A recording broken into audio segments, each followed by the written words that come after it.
Friends, welcome to Biology Made Easy. Today we will discuss the part 2, that is vectors. In part 1 of the video, we have discussed what are the different tools, and the second was vectors.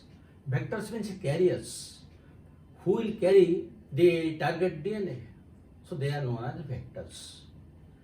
The vectors have some and should have some important characters. Number 1, what are the characters of vectors? Number 1, that should be a point of origin. Point of origin, which in brief can write ORI, because this is the point from which the DNA will start its replication. We know it in a DNA replication. So it is a must. But again, it has a second importance. What is that? Sometimes we want to clone, replicate only less number of the DNA, while we want sometimes several copies. And accordingly, we have to select the point of origin, because some have capacity to multiply less number of times and some have more number of times. So accordingly, we have to select. Number 2, selectable markers.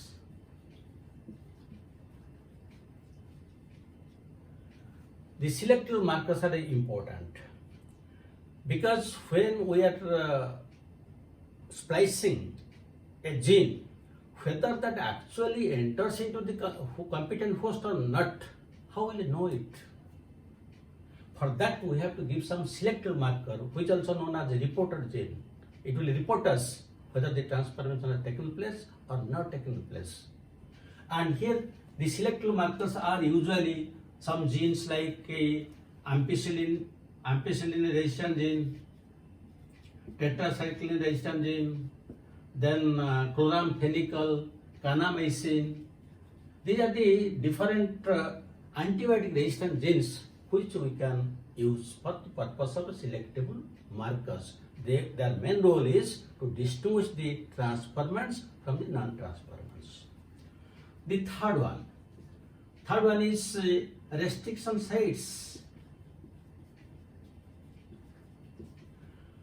The vector which will take, unless that has restriction sites, where the restriction enzyme will cut it.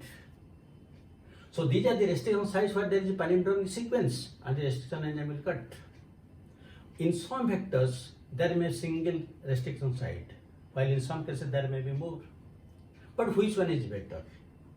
From one point of view, if there will be more sites, it is better because several enzymes can cut it, but it will lead to confusion. Because when it will cut at a place, the point of origin may not be there. The rock protein which is required for the replication of the plasmid itself, that may not be there. So if there will be a single restriction site, it is better. Now, nowadays, some restriction sites have been found which can be cut by more than one enzyme, and they are known as isoschizomers. Let us take one example. CGTACG, and again we will write the same one, CGTACG. This is the 5 prime, this is 3 prime, this is also the 5 prime, this is 3 prime. Now, the enzymes will, the restriction enzyme will cut between C and G. At the same site it will cut. And this is known as SPH1, while this is known as BBUL1. That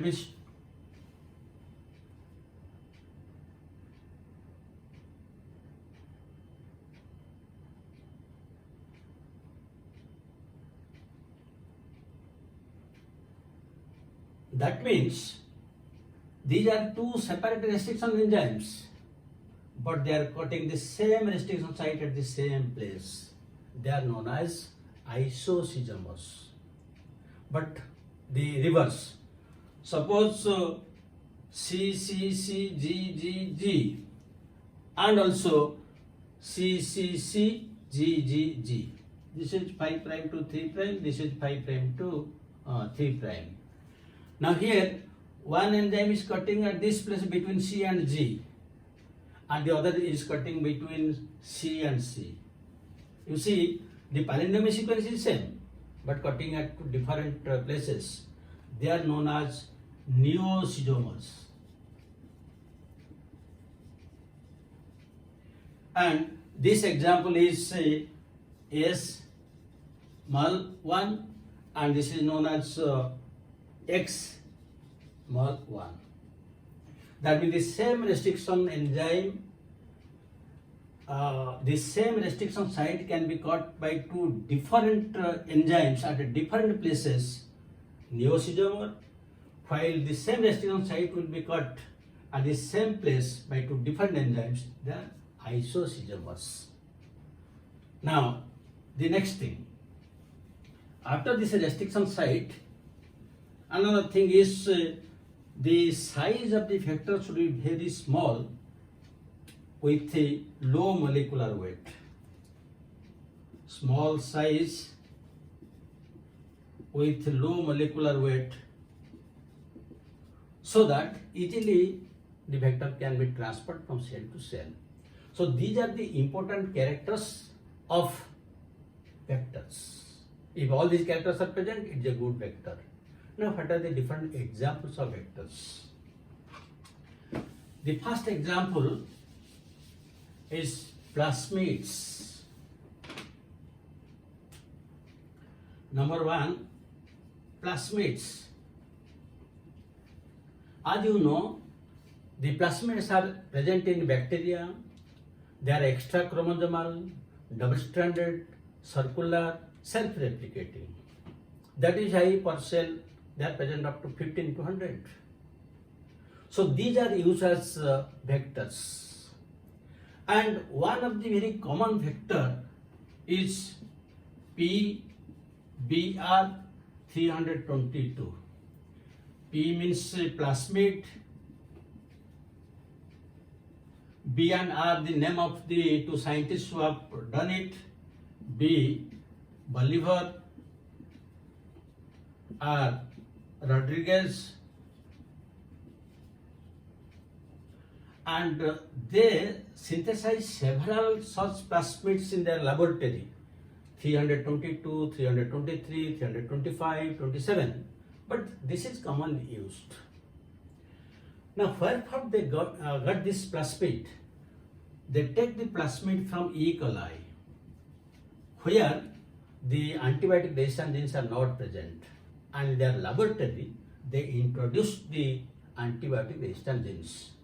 So, what is the structure of this plasmid PBR322? Let us see.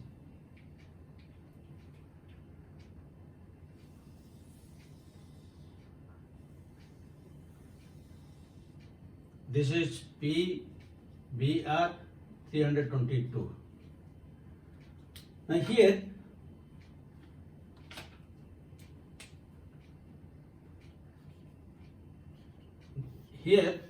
there is a tetracycline resistant gene is there, and this side there is a ampicillin resistant gene is there.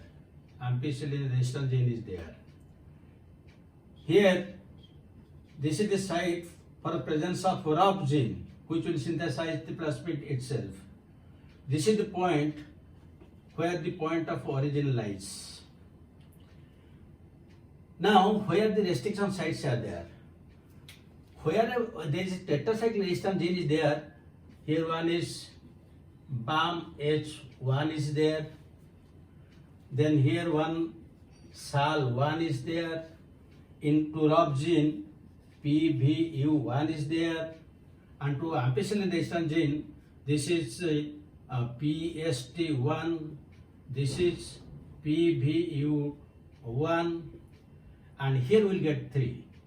One is ECOR1, one is CLA1, and the other is HINT3. Now see, this plasmid has been developed by Bolivar and Rodriguez in their laboratory. So you see, here point of origin is there so that it can replicate. The ROP gene is there, which is necessary for the duplication of this plasmid itself. It has two selectable markers which are antibody resistant genes like tetracycline and ampicillin, and it has some restriction sites. To the site where tetracycline is attached, there are two restriction sites are there, BAM H1 and SAL1, and to the ampicillin resistant gene, PV1 and PST1 are there, 4. PV1 is attached to the ROP gene, 5, and here 3 restriction sites are there, EcoR1, CL1, HINT3. That means altogether there are 8 restriction sites. 8 restriction sites are there, 2 selectable markers, antibody resistant gene are there, point of origin is there, ROP is there, everything is there. So it is a very good vector. And this is commonly used. Now, the second one. The second type of plasmid is known as PUC. P means plasmid, UC means it was developed in University of California. PUC, plasmid developed in University of California. And this is usually ampicillin resistant gene is there. Ampicillin resistant gene. So this is also used. So this is number 2. Number 1 is PBR 322. Number 3. Number 3, bacteriophages. Bacteriophage means virus. We can attach our target DNA with the DNA of bacteriophage, and bacteriophage usually infect very easily. So this can be used as one. And the common bacteriophages are usually lambda phage, then AM13, then EMBL, EMBL3. These are examples. Number 3. Number 4. Cosmids. Cosmids means here the DNA of the bacteriophage is taken, to which one cos site is attached. Cos site from lambda phase. Lambda phase. So here there are 2 restriction sites and it carry a bigger DNA. Now here you will find some unpaired are present at the end. This is known as cos site. It has 2 restriction sites, can carry bigger one. Then next, phagemids. Phage means virus, mids means plasmids. That means the DNA of a virus and plasmids are joined together. Phagemid. Next, transposons. Transposon means jumping genes, initially discovered by Barbara and McClinton in case of corn. So since they can jump from place to place, they are used as vectors. And some of the common vectors in case of corn, that is ASC, DES, means activator dissociation. In case of bacteria, the transposer TN3, TN9. In case of Drosophila,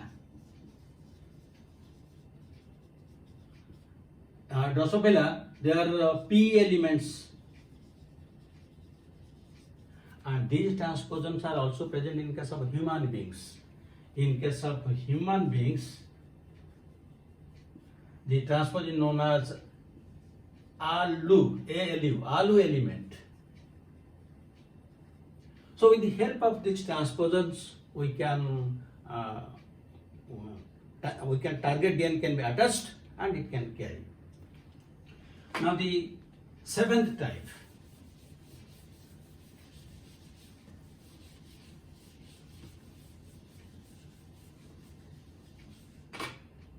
The 7th type is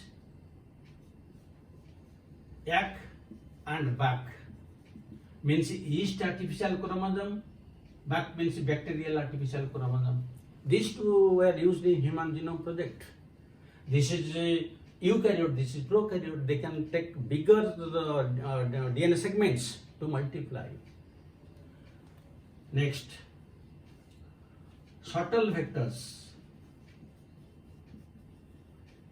Now shuttle vectors means which can function in both eukaryotes and prokaryotes.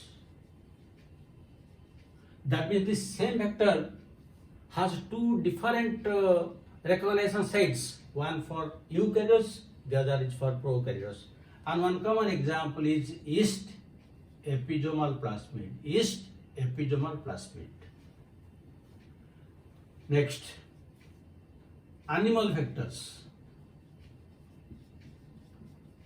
And the animal vectors are commonly the different viruses like adenovirus, herpes virus, papillomavirus, but mostly common used is retrovirus. Retrovirus which causes cancer. But how can we use a virus which causes cancer? We can use it. Here in this case it is a disarmed. That means the gene which causes cancer is removed and our target gene is introduced, so that now it can carry and it can multiply rapidly because it multiplies rapidly because it causes cancer. So